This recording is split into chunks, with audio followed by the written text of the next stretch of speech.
వాస్తవిక పరిస్థితులు ఏందని చెప్పేసి ఒక పార్కు దగ్గరికి రావడం జరిగింది.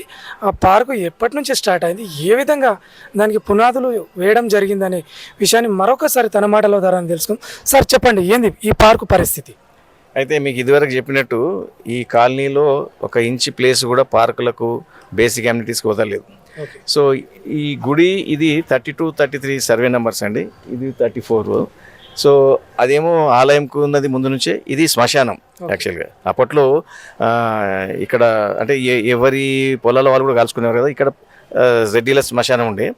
మేము ఇక్కడికి వచ్చినాక కూడా, మేము బిల్డింగ్లోకి వచ్చినాక కూడా 2-3 సార్లు ఇక్కడ శవాలు తగలబెట్టడం జరిగింది.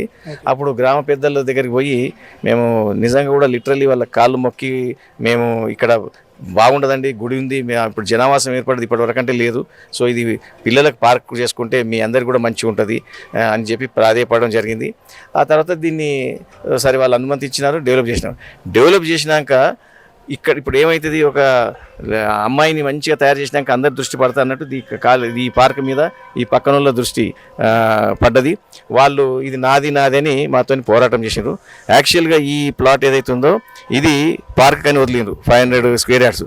అది కూడా ఎవరికి తెలియకుండా బిల్డింగ్ కట్టేసుకున్నారు. సో ఇది గవర్నమెంట్ ల్యాండ్, ఇది శ్మశానాన్ని మేము రుద్రభూమి అంటాం కదా, దాన్ని మేము పార్క్ కింద డెవలప్ చేస్తే కూడా మీరు ఇట్లా చేస్తాను. ఓ రోజైతే నా మీదకి కొట్టడానికి వచ్చిన, తాపి తినిపించి తీసుకొచ్చిన ఆయన పెద్ద మనిషి కొట్టడానికి.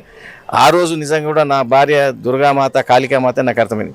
ఫస్ట్ ఈమెనే అడ్డుకు వాళ్ళని ఎదిరించి ఇది చేసిన తర్వాత మళ్ళీ ఇంకా కొంతమంది జమ అయినరు. ఆ విధంగా ఈ పార్కును కాపాడుకోవడంలో ఈమె చాలా పాత్ర ఉంది. ఆ తర్వాత ఆ రోజు మేము రాత్రి కేటీఆర్ గారికి రాయడం జరిగింది. రాత్రికి రాత్రి ఆయన ఈ మనస్ఫూర్తిగా, అందులో ఎవరెవరున్నారో నాకు నిజంగా తెలియదు, వాళ్ళందరికీ మనస్ఫూర్తిగా కాలనీ తరఫున ధన్యవాదాలు తెలుపుతున్నాను. రాత్రి గోడ ఒక కాంపౌండ్ వాళ్ళు కట్టించి దీన్ని కాపాడుకోవడం జరిగింది. అప్పుడు కమిషనర్ గోపి గారు ఉన్నారు, వారికి కూడా నేను హృదయపూర్వకంగా ధన్యవాదాలు తెలుపుతానండి.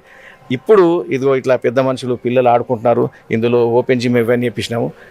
కాలనీ నడిబొడ్డున దీన్ని కాపాడు నేను ఒక గొప్ప విజయంగా భావిస్తున్నాను. ఎందుకంటే ఎంతోమంది మనం అటాక్ చేసిండ్రు, సో అయినా కూడా మేము కాపాడుకోలేము. ఇది చాలా గొప్ప విజయం నేను భావిస్తున్నానండి.